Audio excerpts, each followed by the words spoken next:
تحفظ دین کا کارواں رواں دواں، علماء کا ساتھ دو، آؤ سب کے سب یہاں۔ الحمدللہ رب العالمین،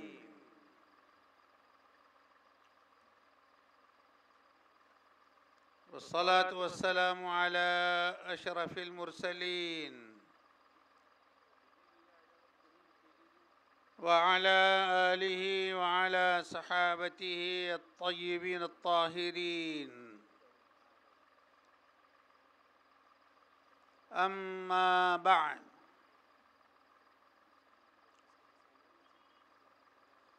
فقد قال اللہ سبحانہ وتعالی جدہ، اعوذ باللہ من الشیطان الرجیم، بسم اللہ الرحمن الرحیم، انما یعمر مساجد اللہ من آمن باللہ والیوم الآخر وأقام الصلاة وآتى الزكاة ولم يخش إلا الله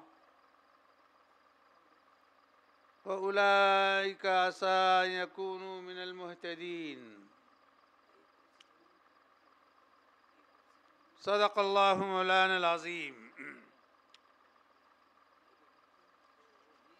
آج کے اس جلسے کے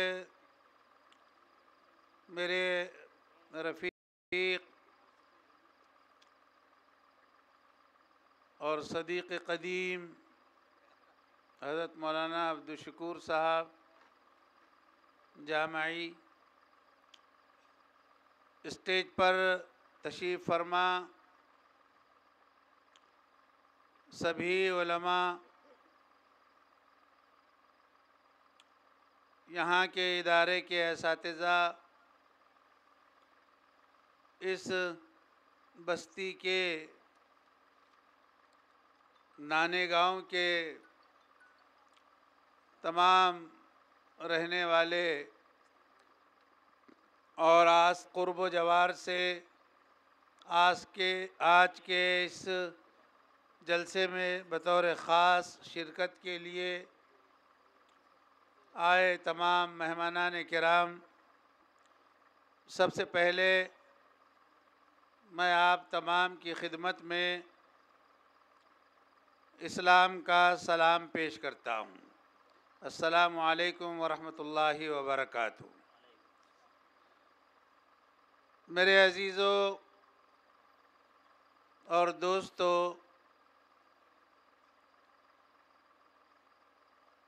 اس بستی کا نام تو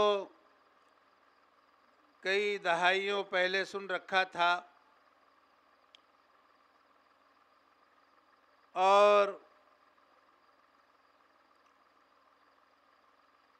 اس بستی میں اس ادارے کے قیام کے وقت بھی ایک موقع اس وقت شرکت کا ہاتھ لگا تھا، لیکن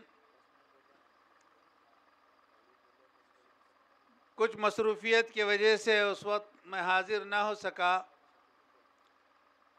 آج یہاں کے تمام رہنے والے اور اس جلسے میں شرکت کرنے والے تمامی حضرات سے ملاقات کا شرف حاصل ہو رہا ہے۔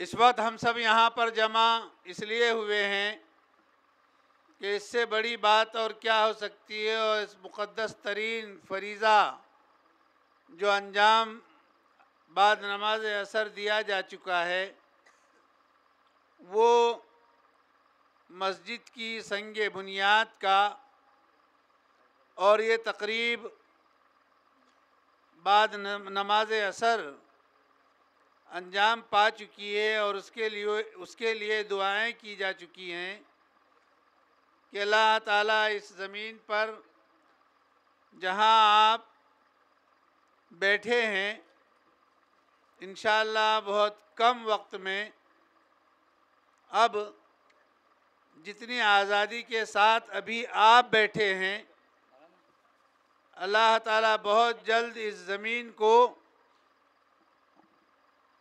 ایسا بنا دیں گے کہ اب وہاں انسان کی وہ آزادی کام نہیں دے گی انشاءاللہ۔ بھئی کہو نا انشاءاللہ، کوئی سن نہیں رہا ہے، لگتا ہے کہ کسی اور چیز میں سب مشغول ہیں۔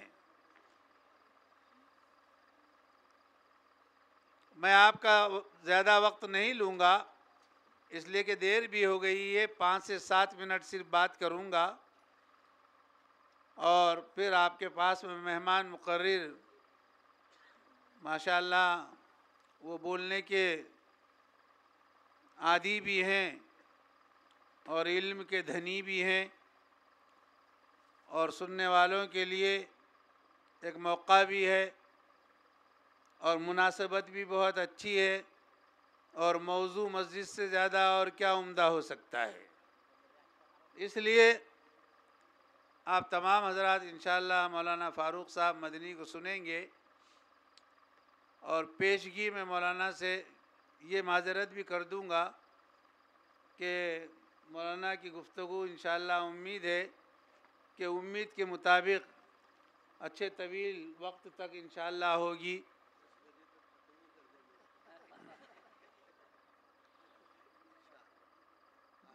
نہیں، اگر ایسا ہے تو پھر میں پوری مولانا کی بات سننے کی سعادت حاصل کر پاؤں گا۔ اچھی بات ہے، ورنہ میں سوچ رہا تھا کہ مولانا لمبی گفتگو کریں گے اور میں مولانا سے پیشگی اجازت لیتے ہوئے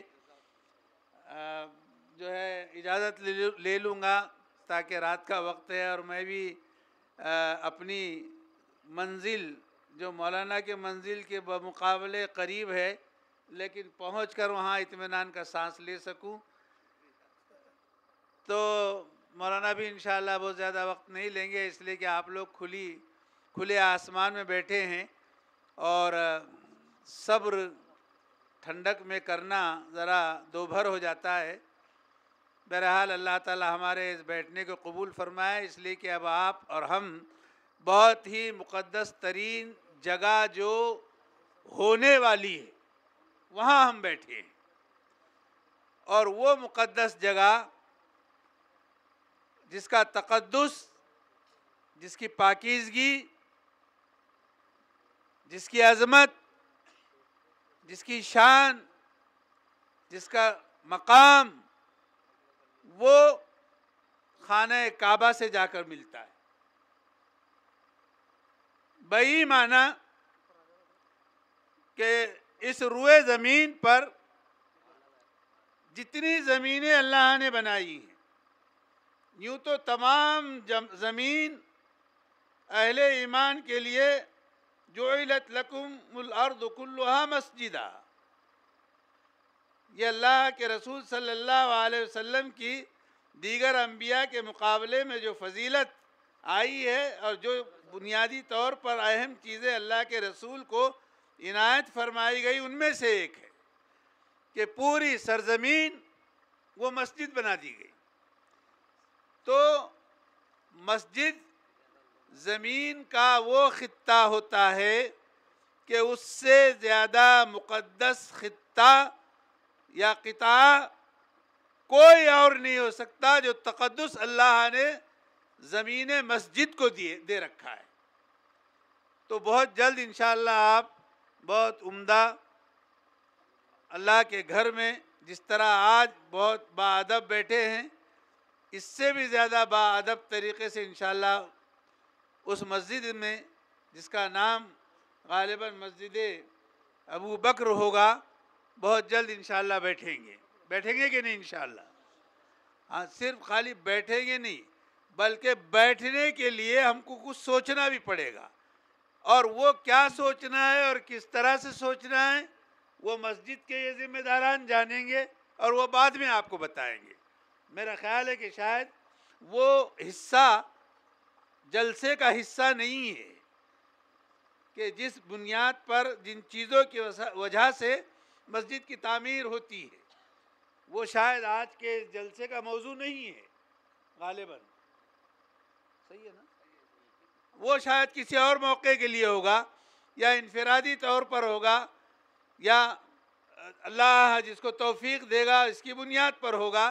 لیکن بہرحال یہ تو ہوگا کہ اب جو بات طے ہو چکی، اللہ کے حضور دعا ہو چکی، اور مولانا کی زبان سے ادا کی ہوئی دعا انشاءاللہ اللہ کے دربار میں انشاءاللہ مقبول بھی ہو چکی ہو، تو ہم بہت جلد یہاں مسجد انشاءاللہ دیکھیں گے انشاءاللہ. لیکن یاد رہے کہ مسجد کو آباد کون کرتے؟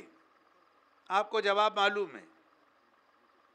ہاں، انما یامر مساجد اللہ من آمن باللہ. اب تعمیر یعنی بنانا بھی یہی کرتے ہیں، اور اس کو آباد کرنا بھی انہی کے ذمے، یعنی اہل ایمان کے ذمے.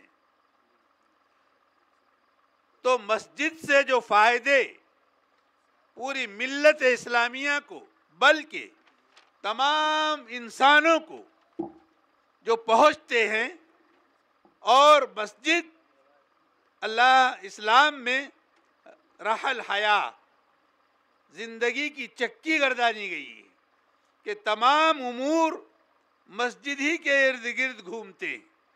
انسانی زندگی کے تمام امور ان کا تعلق مساجد ہی سے ہے. اللہ کے رسول نے مدینہ منورہ میں سب سے پہلا کام وہی انجام دیا.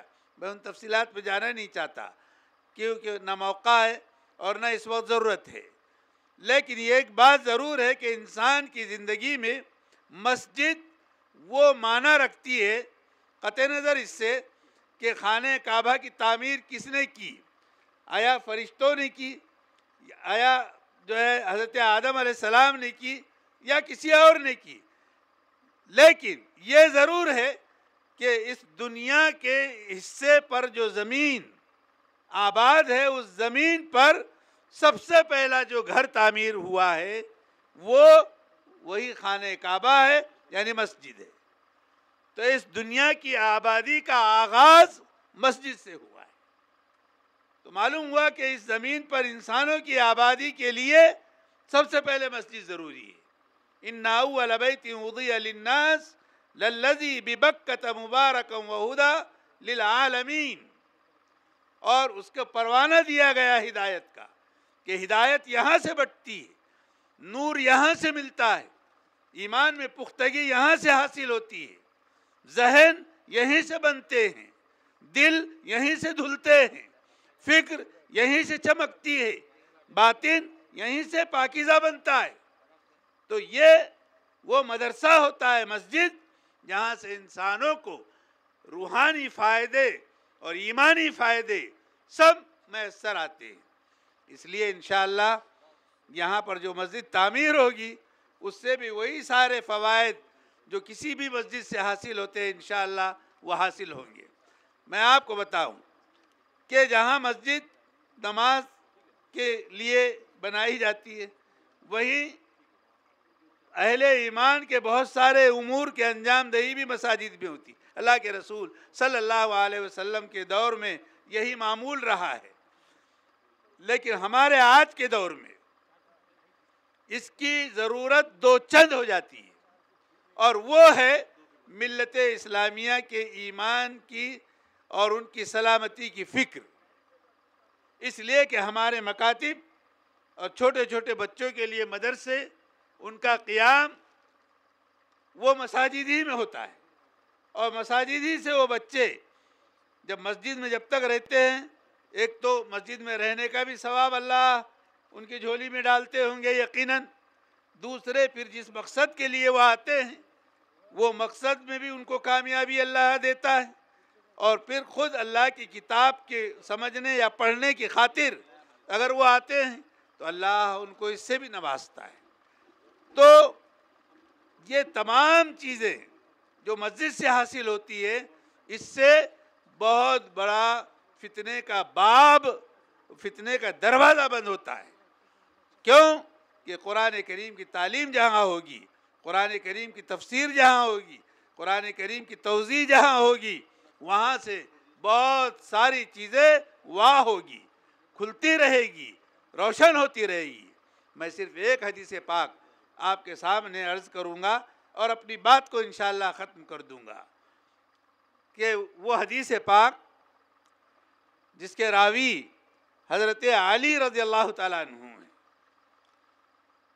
کہ حضرت علی رضی اللہ تعالیٰ عنہ فرماتے ہیں کہ قال رسول اللہ صلی اللہ علیہ وسلم یا علی انہا ستکون فتنہ فقال علی فما المخرج منها یا رسول اللہ فقال کتاب اللہ فیہ نبأ ما قبلکم وخبر ما بعدکم وحکم ما بینکم هو الفصل ليس بالهزل من تركه من جبار قسمه الله ومن ابتغى بغيره الهدى أضله الله هو الذي لا يزيغ به الأهواء ولا تلتبس به الألسنة ولا يشبع منها العلماء ولا يخلق على كثرة الرد ولا تنقضي عجائبه وهو الذي سمعت الجن قالوا إنا سمعنا قرآنا عجبا فآمنا به فمن قال به صدق ومن حكم به عدل ومن دعا إليه فقد هدى إلى الصراط المستقيم۔ یہ ہے وہ پوری روایت جو میں نے آپ کے سامنے متن کے ساتھ میں پڑھی ہے، لیکن معنی اس کا بتانا اس لیے ضروری ہے کہ ہم اتنی عربی سمجھ نہیں پاتے، اور اس کا تعلق پورے حدیث کا تعلق چونکہ کتاب اللہ سے، اور کتاب اللہ پر اللہ کے رسول نے جو بات فرمائی اور سد باب کے لیے اس کتاب کو سب سے بڑا جو ہتھیار گردانا ہے، بس یہی کتاب ہم کو کام دینے والی ہے، جن کی تعلیم مساجد میں ہوتی ہے، جہاں سے یہ بچے ان فتنوں کو دبانے کے لیے تیار ہوتے ہیں، گویا ان کی راہوں کو مسدود کرنے والے ہوتے ہیں۔ کیا فرمایا اللہ کے رسول نے کہ ایک زمانہ آئے گا اے علی کہ فتنے بپا ہوں گے، دروازے کھل جائیں گے فتنوں کے۔ تو حضرت علی نے فرمایا کہ اللہ کے رسول تب ان فتنوں سے بچنے کی صورت کیا ہوگی، کیسے بچا جا سکے گا؟ فما المخرج منها یا رسول اللہ؟ تو اللہ کے رسول نے فرمایا کتاب اللہ، ان فتنوں سے بچنے کی صورت صرف اور صرف اللہ کی کتاب ہو سکے گی۔ کون سی کتاب؟ کہ جس میں وہ کتاب کہ